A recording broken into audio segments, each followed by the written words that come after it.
بسم اللہ الرحمن الرحیم۔ غیبت۔ قرآن مجید میں ارشاد ہے، اے ایمان والوں، بہت سے گمانوں سے بچو کہ بعض گمان گناہ ہوتے ہیں، اور سراغ مت لگایا کرو، اور کوئی کسی کی غیبت نہ کیا کرے۔ کیا تم میں سے کوئی اس بات کو پسند کرتا ہے کہ اپنے مرے ہوئے بھائی کا گوشت کھائے؟ سو اس کو تو تم ناگوار سمجھتے ہو، اور اللہ تعالیٰ سے ڈرتے رہو، بے شک اللہ توبہ قبول کرنے والا مہربان ہے۔ حضرت ابو ہریرہ رضی اللہ تعالی عنہ فرماتے ہیں کہ رسول اللہ صلی اللہ علیہ وآلہ وسلم نے فرمایا کہ تم جانتے ہو غیبت کیا ہے؟ عرض کیا گیا، اللہ اور اس کا رسول ہی سب سے زیادہ جانتے ہیں۔ آپ صلی اللہ علیہ وآلہ وسلم نے فرمایا، اپنے بھائی کو اس طریقے سے یاد کرے جو اسے برا لگے۔ اس پر کسی نے عرض کیا کہ اگر وہ بات میرے بھائی میں موجود ہو جو میں بیان کر رہا ہوں۔ اس پر رسول اللہ صلی اللہ علیہ وآلہ وسلم نے فرمایا، اگر تو نے بھائی کا وہ عیب بیان کر دیا جو اس میں ہے، تب تو نے اس کی غیبت کی، اور اگر تو نے اس کے بارے میں وہ بات کہی جو اس میں نہیں ہے تو نے اسے بہتان لگایا۔ حضور اکرم صلی اللہ علیہ وآلہ وسلم نے فرمایا، غیبت زنا سے زیادہ سخت ہے۔ صحابہ نے عرض کیا، یا رسول اللہ صلی اللہ علیہ وآلہ وسلم، غیبت زنا سے زیادہ سخت کیسے ہے؟ ارشاد فرمایا، زانی توبہ کرتا ہے، اللہ تعالیٰ اس کی توبہ قبول کر لیتا ہے اور اسے بخش دیتا ہے، اور غیبت والے کو اس وقت تک بخشش نہ ہوگی جب تک وہ شخص خود معاف نہ کر دے گا جس کی غیبت کی ہے۔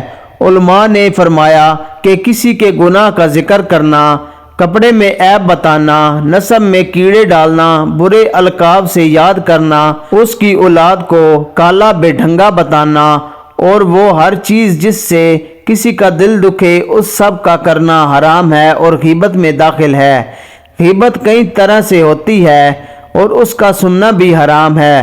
بعض مردوں اور عورتوں کو دیکھا گیا ہے کہ غیبت کا ان کو ایسا چسکا لگ جاتا ہے کہ ہر مجلس اور ہر موقع میں غیبت ہی کرتے اور سنتے رہتے ہیں۔ کسی کی زبان سے غیبت کر دی، کسی کی آنکھ کے اشارے سے کسی کی نقل اتار کر غیبت کی شوقین مردوں کو بھی نہیں بخشتے۔ حالانکہ یہ اس لیے بھی زیادہ خطرناک ہے کہ دنیا میں نہ ہونے کی وجہ سے ان سے معافی نہیں مانگی جا سکتی۔ غیبت کرنا اور غیبت سننا دونوں گناہ کبیرہ ہیں، لہٰذا اگر کسی موقع پر کسی کی غیبت ہونے لگے تو حاضرین کو چاہیے کہ اس کو روکیں، اور جس کی غیبت ہو رہی ہو اس کا دفاع کریں۔ اگر تردید کرنے کی قدرت نہ ہو تو دل سے برا سمجھتے ہوئے وہاں سے اٹھ جائیں۔ حضرت انس رضی اللہ تعالی عنہ سے روایت ہے کہ حضور اکرم صلی اللہ علیہ وآلہ وسلم نے ارشاد فرمایا کہ جس کے پاس اس کے مسلمان بھائی کی غیبت کی گئی اور وہ اس کی مدد کرنے پر قدرت رکھتے ہوئے مدد کر دیتا ہے تو اللہ تعالیٰ دنیا اور آخرت میں اس کی مدد فرمائے گا، اور قدرت ہوتے ہی اس کی مدد نہ کی تو اللہ تعالیٰ دنیا اور آخرت میں اس کی گرفت فرمائے گا۔ حضرت انس رضی اللہ تعالی عنہ سے روایت ہے کہ حضور اقدس صلی اللہ علیہ وآلہ وسلم نے فرمایا کہ جب میرے رب نے مجھے معراج کرائی تو میں ایسی قوم سے گزرا جس کے تانبے کے ناخن تھے اور وہ ان سے اپنے چہروں اور سینوں کو چیر رہے تھے۔ میں نے پوچھا، اے جبرائیل، یہ کون لوگ ہیں؟ انہوں نے جواب دیا کہ یہ وہ لوگ ہیں جو لوگوں کا گوشت کھاتے ہیں، یعنی غیبتیں کرتے ہیں۔ بہت سے مرد اور عورت مجلس والوں کو ہنسانے کے لیے کسی حاضر یا غائب کی غیبت کرتے ہیں، یا مسخرہ پان کرتے ہیں، یا نقل اتارتے ہیں۔ اس وقت تو ذرا سی دیر کی ہنسی میں نفس کو مزہ آ جاتا ہے، لیکن جب اس کی سزا ملے گی تو اس مزے کا پتہ چلے گا۔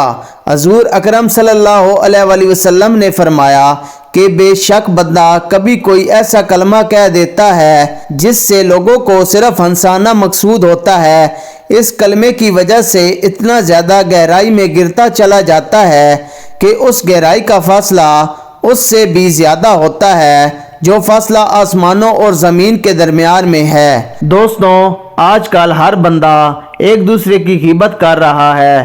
غیبت کا گناہ بہت بڑا ہے، زنا سے بھی زیادہ۔ تو دوستوں، ہمیں ہر وقت اللہ تعالیٰ سے یہی دعا کرنی چاہیے کہ اللہ تعالیٰ ہمیں غیبت سے بچائے۔ دوستوں کمنٹ میں آمین لکھ دیں اور اس ویڈیو کو زیادہ سے زیادہ شیئر کریں، کیونکہ زنا کا گناہ تو اللہ تعالیٰ معاف کر دیتا ہے، لیکن غیبت کا گناہ اللہ تعالیٰ اس وقت تک معاف نہیں کرتا جب تک وہ شخص معاف نہیں کرے گا جس کی ہم غیبت کرتے ہیں۔ اللہ تعالیٰ ہمیں غیبت سے بچائے۔